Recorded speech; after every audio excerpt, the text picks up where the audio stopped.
इस वीडियो में हम सेट परीक्षा 2012 जो मनोविज्ञान की है उसका सेकंड पेपर है, यानी दूसरा पेपर है मनोविज्ञान का साइकोलॉजी, जो राजस्थान पब्लिक सर्विस कमीशन द्वारा आयोजित किया गया है, यानी राज्य पात्रता परीक्षा सेट स्टेट एलिजिबिलिटी टेस्ट। ये कॉलेज लेक्चर के लिए होता है। आज हम आपके सामने इसमें आए हुए बहुत ही इम्पोर्टेंट प्रश्न जो कहीं ना कहीं बार बार रिपीट होते हैं परीक्षाओं में। तो पहला प्रश्न देखिए, मनोवैज्ञानिक परीक्षण होना चाहिए लंबा एवं पिचीला, स्पष्ट एवं छोटा, विश्वसनीय एवं वैध, छोटा एवं सरल। जो आरपीएससी ने जो आंसर किए उसी का हम सॉल्यूशन बता रहा हूँ आपको। तो इसमें जो उत्तर माना है आरपीएससी ने, वो माना है विश्वसनीय एवं वैध। सेकंड क्वेश्चन देखिए, निम्न में से कौन सा विकल्प व्यक्ति अध्ययन का हिस्सा नहीं है? व्यवहार का स्वाभाविक निरीक्षण, मनोवैज्ञानिक मापन, परिणामों का सामान्यीकरण, अनेक स्रोतों से सूचना एकत्रित करना। तो इसमें परिणामों का सामान्यीकरण। नेक्स्ट क्वेश्चन, कौन से प्रयोग में प्रयोगकर्ता बाहरी चर को नियंत्रित नहीं कर पाता है? बोचक प्रयोग, निर्णायक प्रयोग, संवेशी प्रयोग, अग्रगामी प्रयोग। तो ये बोचक प्रयोग, इसको नियंत्रित नहीं कर पाता है। ये एक्सपेरिमेंट है। एक अनुसंधानकर्ता भारत सरकार की किसी योजना के बारे में किसी समूह की अभिव्यक्ति जानना चाहता है। इस कार्य के लिए निम्न में से कौन सी विधि उपयुक्त नहीं रहेगी? ये रहेगी और नहीं रहेगा इसका आप बेसिकली देख लीजिए। साक्षात्कार, प्रश्नावली, प्रयोग और निरीक्षण। तो ये नहीं रहेगी, वो आप मालूम है कि वो रहेगी आपकी नहीं क्या प्रयोग। एक्सपेरिमेंट नहीं कर सकते हम। हाँ, साक्षात्कार किसी से बातचीत करके, प्रश्न पूछ के या किसी चीज़ को ऑब्जर्व करके हम पता लगा सकते हैं।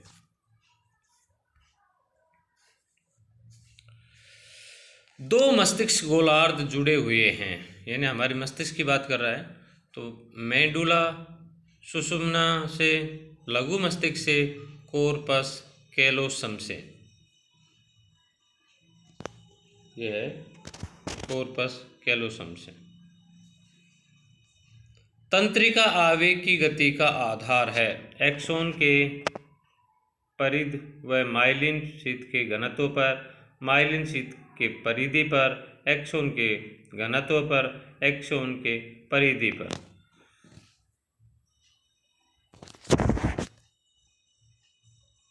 ए, एक्सोन के परिधि पर, माइलिन शीत के घनत्व पर। एकांडी जुड़वा बच्चे होते हैं, कभी भी समान लिंग के नहीं होते हैं, प्राय समान लिंग के होते हैं, हमेशा समान लिंग के होते हैं। यह गुणसूत्रों पर निर्भर करता है, हमेशा समान लिंग के होते हैं। आकार प्रक्षेपण के सामान्य नियम प्रेगनाज का प्रतिपादन किया था। इतना शानदार प्रश्न है। गेस्टोल्ट मनोवैज्ञानिकों ने, कार्यवादियों ने, व्यवहारवादियों ने, संरचनावादियों ने। तो ये आकार प्रेक्षण के सामान्य नियम प्रेगनाज का जो प्रतिपादन किया था वो किया था गेस्टोल्ट मनोवैज्ञानिकों ने। हम एक समचतुर्भुज को समचतुर्भुज के रूप में ही प्रत्यक्षण करते हैं, वे चाहे किसी भी स्थिति में हो। यह प्रत्यक्षीकरण स्थिरता किससे संबंध रखती है? आकार से, गहराई से, ऊंचाई से और रूप से। तो ये रूप से। उत्तम आकृति के दो नियम, ये कौन से नियम हैं? समानता और बंदी, सततता एवं बंदी, समानता एवं निकटता, निकटता एवं बंदी। सततता एवं बंदी। अधिगम क्या है? यह एक निरंतर और स्थिर प्रक्रिया है। यह एक गद्यात्मक प्रक्रिया है। यह एक शैक्षिक प्रक्रिया है, यह एक उतार चढ़ाव प्रक्रिया है। तो इसका उत्तर जो है यह एक गत्यात्मक प्रक्रिया है, डायनेमिक प्रोसेस है, यानी ये निरंतर है लेकिन स्थिर नहीं है। ये केवल निश्चित शैक्षिक प्रक्रिया भी नहीं है और एक उतार चढ़ाव की कोई प्रक्रिया इसमें नहीं है। इसमें यह है एक गत्यात्मक प्रक्रिया है, यानी काफ़ी सारे एंगल इसमें काम करते हैं। अगला है प्रोग्राम्ड निर्देशन का आधार है क्रिया प्रसूत अनुबंधन, पावलियन अनुबंधन, शाब्दिक अधिगम, अंतर्दृष्टि द्वारा सीखना। तो इसमें जो है क्रिया प्रसूत अनुबंधन, ऑपरेंट कंडीशन।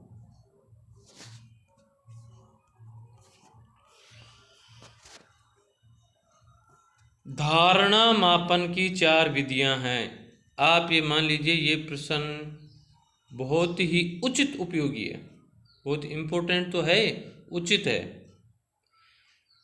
तो इसमें देखिए अधिगम स्मरण प्रत्यावाहन पुनरुत्पादन, अधिगम अंतर्ज्ञान प्रत्यावाहन पुनरुत्पादन, अधिगम अध्ययन बचत पुनर्संरचनात्मक, प्रत्यावाहन पहचानना पुनर्अधिगम पुनर्संरचना। तो इसमें जो आंसर माना है वो है डी 4 नंबर, प्रत्यावाहन पहचानना पुनर्अधिगम पुनर्संरचना। लघुकालीन स्मृति का महत्वपूर्ण लक्षण है असीमित क्षमता, कोर्साकॉफ लक्षण, सीमित क्षमता, सक्रिय संरचना। तो इसमें है सीमित क्षमता। सिगमंड फ्रायड का साइकोपैथोलॉजी ऑफ एवरीडे लाइफ प्रतिबिंबित करता है सभी विस्मरण अभिप्रेरणात्मक नहीं होते, सभी विस्मरण अभिप्रेरणात्मक होते हैं, विस्मरण असामान्य होते हैं, विस्मरण सामान्य होते हैं, सभी विस्मरण अभिप्रेरणात्मक होते हैं। अन्वेषण प्रणाली समस्या समाधान के लिए निर्भर करती है चित्त प्रकृति पर, गत अनुभव, वर्तमान अनुभव, भविष्य के अनुभव। तो ये है आपका गत अनुभव।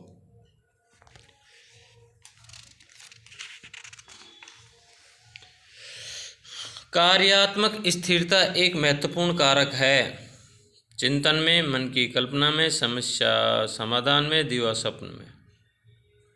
तो ये समस्या समाधान।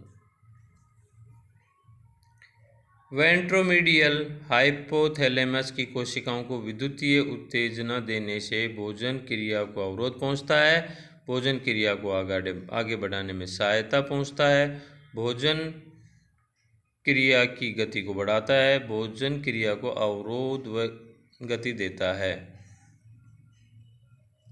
तो भोजन क्रिया को अवरोध पहुंचाता है विद्युतीय उत्तेजना देने से। अभिप्रेरणा के सामाजिक अधिगम के सिद्धांत को प्रतिपादित किया गया है। ये प्रश्न बहुत बार आता है, लगभग हिंदुस्तान के कई सारी परीक्षाओं में ये पूछा जा चुका है। राइट, मास्ला, बंडूरा और चैपलिन। तो इसका बंडूरा। जब प्रेरणा व्यक्ति के बाहरी उद्देश्य की ओर निर्देशित होती है तो उसे कहते हैं बाह्य अभिप्रेरणा, आंतरिक अभिप्रेरणा, इम्प्रिंटिंग, मूल प्रवृत्ति यानी समान व्यवहार अनुसरण, जिसे इम्प्रिंटिंग कहते हैं। तो इसमें बाह्य अभिप्रेरणा।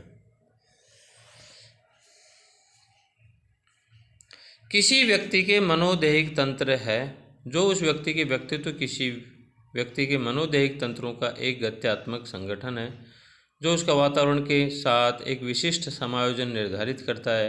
ये परिभाषा किसने दी? Kurt Lewin, Sigmund Freud, G.W. Allport, C.G. Jung. तो ये भी बहुत बार परीक्षा में पूछा जा चुका है, खासतौर से RPSC में सेकंड ग्रेड में तो निश्चित तौर पर इस प्रकार की परीक्षा। G.B. आल्पोर्ट।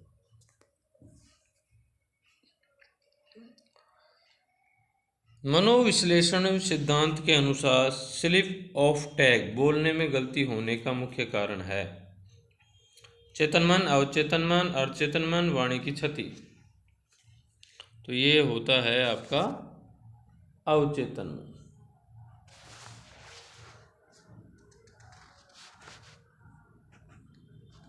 जब हम बहुद्वंद की बात करते हैं प्राय हमारा अभिप्राय होता है। परिहार परिहार द्वंद्व, उपांगम परिहार द्वंद्व, द्वि उपांगम परिहार द्वंद्व, उपांगम उपांगम द्वंद्व। तो इसमें द्वि उपांगम परिहार द्वंद्व।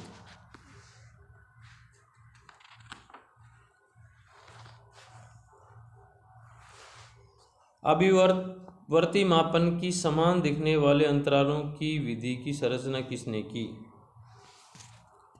Newcomb, Likert, बोगर्ड, Thurstone. तो ये की थी थ्रस्टन महोदय ने। अधिगम एवं पुनर्बलन के सिद्धांत के अनुसार अभिवर्ती उद्दीपक के प्रति अनर्जित प्रतिक्रिया, पुरुष का दंड उद्दीपक के प्रति अर्जित प्रतिक्रिया। तो ये है आपका उद्दीपक के प्रति अर्जित प्रतिक्रिया। शाखिकाएं होती हैं। न्यूरॉन का ग्रहण स्थान, न्यूरॉन का संचरण दौर, ऊपर लिखे दोनों सीधी शाखाएं। तो न्यूरॉन का ग्रहण स्थान।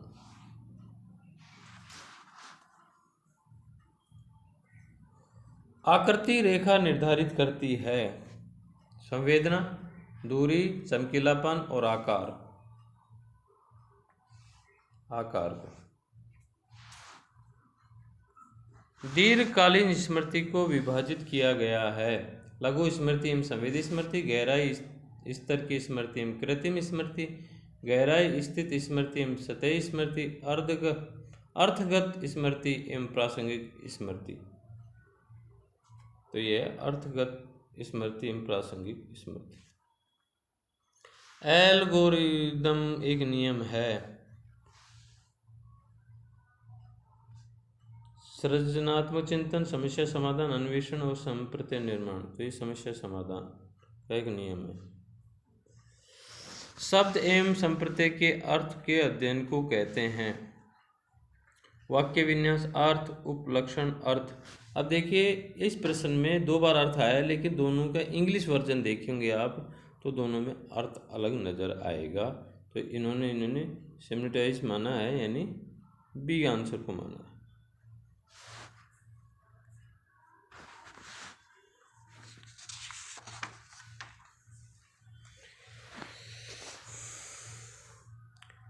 ओस्मोरिसेप्टर से जल की कमी होने से होने वाली प्यास को कहते हैं कोशिका जलीकरण, हाइपोवोलिस्मिया, कोशिका निर्जलीकरण, दोहरा रिक्तीकरण, प्राक्कलन। तो ये कोशिका निर्जलीकरण। अभिवर्तियां होती है संज्ञानात्मक, भावात्मक एवं प्रत्ययात्मक घटक, व्यवहारिक घटक, अंतरराष्ट्रीय घटक और मूल्य घटक। तो ये है व्यवहारिक घटक।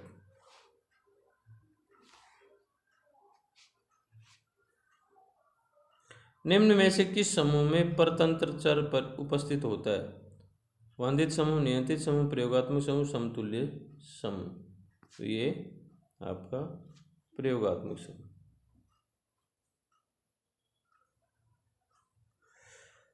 प्रत्यक्षात्मक रक्षा का विपरीत होता है। प्रत्यक्षात्मक निगरानो, प्रत्यक्षात्मक दहली जिसे सीमा कहते हैं, अवचेतन प्रत्यक्षीकरण, अंतिम द्वितीय प्रत्यक्ष। तो इसमें प्रत्यक्षात्मक निगरानो।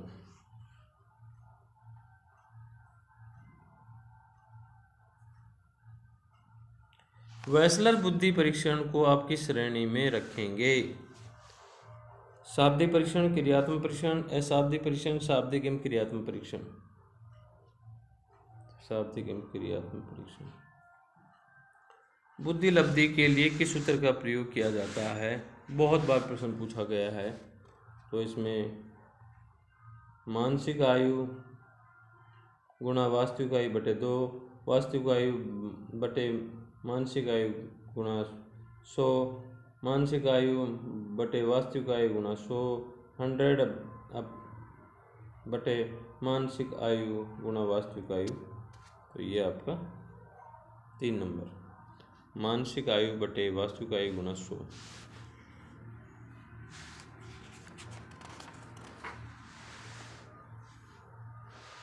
विषय आत्मबोधन परीक्षण TAT का निर्माण किसने किया था? तो हेनरी मुरे, टीसी मॉर्गन, हेनरी मुरे और टीसी मॉर्गन, जी ऑलपोर्ट। तो ये हेनरी मुरे और सीटी मॉर्गन ने किया था। निम्न में से कौन सा प्रेरक गुण है? उत्सुकता, धन की इच्छा, शारीरिक संपर्क, प्यास। तो ये गुण है वो है धन की इच्छा। बुद्धि एक व्यक्ति की नवीन परिस्थितियों के साथ अनुकूल करने की योग्यता है, ये परिभाषा किसने दी? वेल्स, विलियम स्टर्न, गैरेट और मन। तो ये दी थी विलियम स्टर्न ने। बुद्धि परीक्षण को बैटरी क्यों कहते हैं? क्योंकि वह निष्पादन परीक्षण है, क्योंकि उसमें अनेक उप परीक्षण होते हैं, क्योंकि उसमें अन्य परीक्षणों की अपेक्षा अधिक समय लगता है, क्योंकि उसका निर्माण किसी विशेष व्यक्ति द्वारा किया गया है। तो इसमें जो आंसर है आपका, क्योंकि इसमें अनेक उप परीक्षण होते हैं। 2 नंबर। स्वैर कल्पना एक प्रकार को अभिसारी चिंतन है, संरचनात्मक चिंतन है, मूल्यांकन चिंतन है, शैली चिंतन है। वह शैली चिंतन। विचलन बुद्धिलब्धि का प्रमाणिक विचलन होता है +-5, +-10, +-15, +-20। तो ये होता है आपका 10, +-10। संवेग के कैनन बोर्ड के सिद्धांत के अनुसार निम्न में से मस्तिष्क का कौन सा भाग महत्वपूर्ण है? Thalamus, hypothalamus, medulla oblongata, brain stem. तो हाइपोथैलेमस मस्तिष्क का महत्वपूर्ण पार्ट है। अनुबंधन की प्रक्रिया में प्रथम सोपान क्या है? आवर्ती, विभेदन, उत्तेजना और सामान्यीकरण। तो प्रथम सोपान माना गया उत्तेजना को। सिगमंड फ्रायड ने विस्मयकरण की व्याख्या किस सिद्धांत द्वारा की है? तो व्याघात का सिद्धांत, दमन का सिद्धांत, अनुयोग का सिद्धांत और उपयोग का सिद्धांत। तो इन्होंने जो दिया है, सिगमंड फ्रायड ने विस्मरण की व्याख्या किस सिद्धांत द्वारा की है? तो व्याघात का सिद्धांत, दमन का सिद्धांत, अनुयोग का सिद्धांत और उपयोग का सिद्धांत। तो ये है आपका दमन का सिद्धांत। व्यक्तित्व का शाही धब्बा परीक्षण किसने विकसित किया? ये प्रश्न भी बहुत अधिक बार पूछा जा चुका है। वो है आपके मुरे, रोसो, गल्टन और मोरेनो। तो ये रोसो महोदय हैं।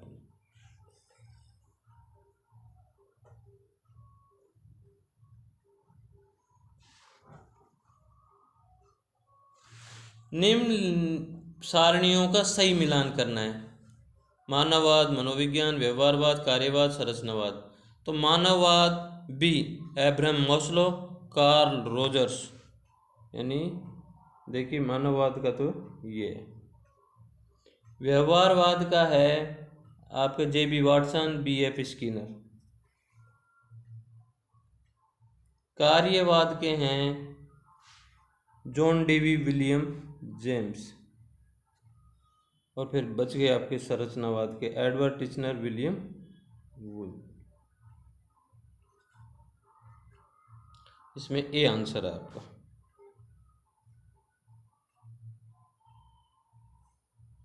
नेक्स्ट क्वेश्चन है हमारा, ये फिर मिलान वाला है। निम्न सारणियों का सही मिलान करना है। मिथ्या विश्वास, मिथ्या प्रत्यक्षीकरण, झूठी व्याख्या, गति भ्रम। तो विश्वास, मिथ्या विश्वास, तो उसको माना गया है इन्होंने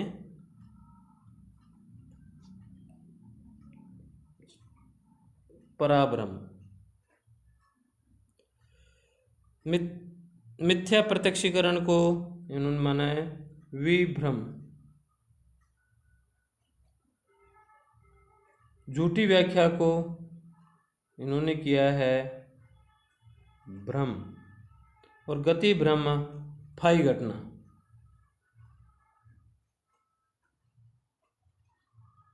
यानी 2 नंबर, 1 में C, 2 में D, 3 में B और 4 में A। मूलर लाया भ्रम है अंक गणित भ्रम, ज्योमिति भ्रम, भौगोलिक भ्रम, मानसिक भ्रम। तो ये जो मूलर आया है ना, ये ज्योमिति भ्रम है। और अंतिम प्रश्न है जो है आपका, अधिकतर शिशुओं के बुद्धि परीक्षण मापन करते हैं बुद्धि से, संवेदी प्रेरक से, प्रत्यक्षीकरण योग्यताओं से, सृजनात्मक से। तो जो बच्चे बिल्कुल छोटे होते हैं उस संवेदी के माध्यम से हम उसके मापन करते हैं, संवेदी प्रेरकों के माध्यम से। इसी के साथ हमारा ये पेपर पूर्ण होता है।